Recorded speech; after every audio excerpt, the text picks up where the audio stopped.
Hi friends, ప్రపంచంలో ఏది పరిపూర్ణం కాదు, కానీ ప్రతిదానికి ఒక పరమార్థం ఉంటుంది. మనం తరచుగా మనలో ఉన్న లోపాలను చూసి బాధపడుతూ ఉంటాం. పక్కవారి విజయాలను చూసి మన వైఫల్యాలను తలుచుకుని కుంగిపోతుంటాం. కానీ అసలు సౌందర్యం ఎక్కడ దాగి ఉందో తెలుసా? మన అసంపూర్ణతలోనే. రంగయ్య అనే రైతు తన భుజం మీద ఒక కర్రకి 2 కుండలు కట్టుకుని ఒక నది దగ్గర నుండి నీళ్లు ఇంటికి తీసుకుని వస్తాడు.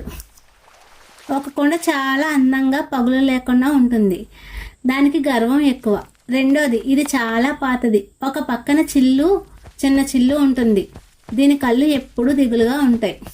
రంగయ్య నది నుండి నీళ్లు నింపుకుని ఇంటికి వచ్చేసరికి పూర్ణకొండ నిండుగా ఉంటుంది, కానీ చిల్లుకొండ సగం ఖాళీ అవుతుంది. పూర్ణకొండ గర్వంగా, చూసావా, ఈ రోజు నేను ఒక చుక్క నీళ్లు వలగకుండా యజమాని ఇంటికి తెచ్చాను. నా పర్ఫెక్షన్ చూడు, నేనే గొప్ప. చిల్లుకొండ బాధగా, అవును మిత్రమా, నువ్వు గొప్పవాడివి, నేను దేనికి పనికిరాని వాడిని. రోజూ నా పగులులోంచి నీరు కారిపోతుంది. రంగయ్య గారి కష్టం అంతా నా వల్లే వృధా అవుతుంది.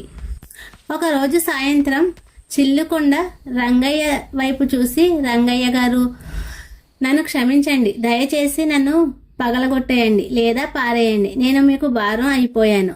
చిల్లుకొండ గమనించలేదా? గత 2 ఏళ్లుగా ఆ కొత్త కొండ పూర్తి నీళ్లను తెస్తుంది, కానీ నాకున్న ఈ పగులు వల్ల ఇంటికి వచ్చేసరికి సగం నీళ్లు దారిలోనే పోతున్నాయి. మీ కష్టానికి తగిన ఫలితం నేను ఇవ్వలేకపోతున్నాను. రంగయ్య మరుసటి రోజు చిల్లుకొండతో చిరునవ్వుతో ఇలా అన్నాడు, పిచ్చిదానా, నీ లోపం నాకు తెలియదనుకుంటున్నావా? నాకు ముందే తెలుసు. అందుకే నేను ఈ లోపాన్ని వాడుకున్నాను. ఈ రోజు మనం నడిచే దారిని ఒకసారి గమనించు. దారికి ఒకవైపు కేవలం రాళ్ళు, ఎండిన మట్టి మాత్రమే ఉన్నాయి, కానీ రెండో వైపు రంగురంగుల పువ్వులు వికసిస్తూ ఉన్నాయి. ఆ పువ్వులు గాలికి ఊగుతూ చాలా అందంగా ఉన్నాయి.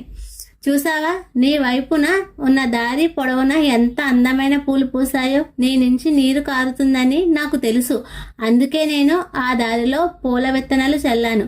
నువ్వు రోజు తెలియకుండానే వాటికి నీరు పోసావు. ఈ రోజు ఆ పువ్వులతోనే నేను దేవుడిని పూజిస్తున్నాను, నా ఇంటిని అలంకరించుకున్నాను. నీలో ఆ పగులు లేకపోతే ఈ అందం సృష్టిలోనే ఉండేది కాదు. చిల్లుకొండ ముఖంలో ఆశ్చర్య, ఆనందం రెండూ వెలువరిచాయి. తన పగులు వైపు ఇప్పుడు అది గర్వంగా చూసుకుంది. పూర్ణకొండ చిరునవ్వుతో తలదించుకుంది. మిత్రులారా, మనలో ప్రతి ఒక్కరికి ఏదో ఒక లోపం, ఏదో ఒక వైఫల్యం మనల్ని వెక్కిరిస్తూనే ఉంటుంది. కొందరికి చదువు రాకపోవచ్చు, కానీ అద్భుతంగా మాట్లాడగలరు. కొందరికి అందం లేకపోవచ్చు, కానీ అద్భుతమైన వ్యక్తిత్వం ఉండొచ్చు.